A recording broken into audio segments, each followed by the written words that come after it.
नमस्कार, मी डॉक्टर संजीवनी राजवाडे।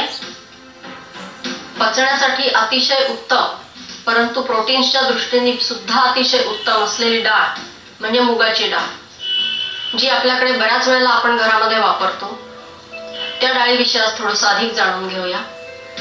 मुगाच्या डाळीमध्ये जेव्हा आपण सालासकट मुगाची डाळ वापरतो त्यावेळेला व्हिटॅमिन बी या वर्गातली व्हिटॅमिन्स जास्त प्रमाणात आपल्याला मिळू शकतात।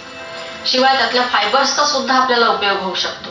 मुगाच्या डाळीतून लहान मुलांना वाढीसाठी जी आवश्यक अशी प्रोटीन्स असतात ती चांगल्या प्रकारे मिळतात। शिवाय यामध्ये इतर जी मूलतत्व असतात किंवा व्हिटॅमिन्स असतात ती सुद्धा पुरेशा प्रमाणात मिळू शकतात। आणि म्हणून लहान मुलांना दूध बंद केल्यानंतर थोडेसे तांदूळ आणि मुठभर मुगाची डाळ असं मिक्सचर करून त्याची खिचडी किंवा पातळ पेज असं देणं हे जास्त श्रेयस्कर ठरतं।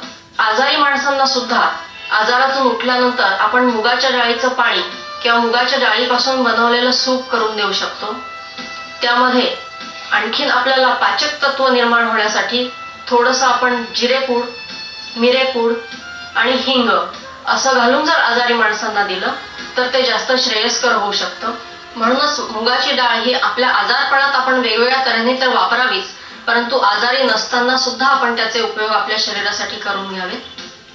नमस्कार।